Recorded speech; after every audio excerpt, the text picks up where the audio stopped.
Grand alliance जे सॾ ते तालका अस्पताल रोड़ी जे डॉक्टरनि, नर्सिस ऐं पैरामेडिकल स्टाफ पारां अंगारे जे ॾींहं ते बि ओपीडीअ जो बाइकाट कंदे तालाबंदी कई वई ऐं एहतिजाजनि तालका अस्पताल रोड़ीअ खां रोड़ी प्रेस क्लब ताईं रैली कढी वई।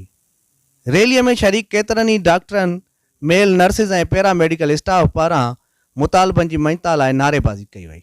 मुज़ाहिरे में शामिल doctor Sikandar Mahar, Jahanzeb Jatoi, doctor GM Chauhan, doctor Shyam Kumar, doctor Ali Asghar Mahar, Waqar Shaikh, doctor Niaz Memon, Nazakat Baloch, Abdul Sattar Mirani, Faisal Bango ऐं ॿियनि खिताब कंदे चयो त असांजो बुनियादी जेको मुतालबो आहे त असांजे जेका आहे हेल्थ रिस्क अलाउंस असांखे जेको मुहैया कयो वियो हुयो पोयनि 2 सालनि खां, उहो असांजो बंदि कयो वियो आहे।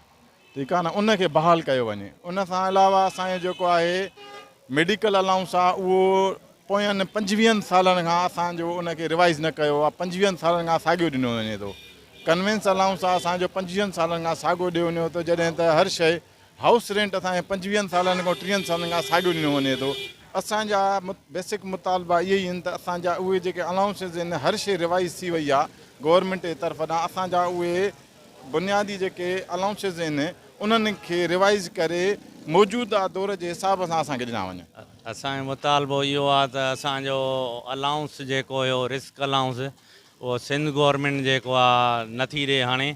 ऐं हो वरी चवनि था त कोरोना ख़तमु थी वई त हाणे न ॾींदासीं, पर असांजा एम्प्लॉइज़ हमेशह रिस्क ते आहिनि त उहो रिस्क अलाउंस ॾिनो वञे, छो जो मरीज़नि खे मुख़्तलिफ़ बीमारियूं हूंदियूं आहिनि, पोइ उहा बीमारी काई बि स्टाफ खे डॉक्टरनि खे ट्रांसफ़र थी सघे थी, त रिस्क ते त हमेशह आहिनि। रिस्क अलाउंस असांजो हमेशह ॾिनो वञे। ऐं ॿियो सिंध सेक्रेटरीट जा एम्प्लॉइज़, गवर्नर हाउस जा एम्प्लॉइज़, उन्हनि खे डेली नवां अलाउंस ॾिना था वञनि। त असां बि त सिंध गवर्नमेंट जा एम्प्लॉइज़ आहियूं, त असांखे अलाउंस छो नथो ॾिनो वञे। जो सिंध गवर्नमेंट को ऐं आला अख़्तियारनि खां मुतालबो आहे त महिरबानी करे असांजो हेल्थ रिस्क अलाउंस बहाल कयो वञे। इहो असांजो जाइज़ मुतालबो आहे।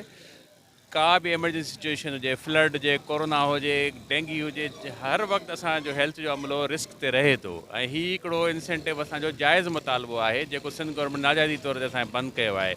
सॼे सिंध में असांजो स्ट्राइक हले थी।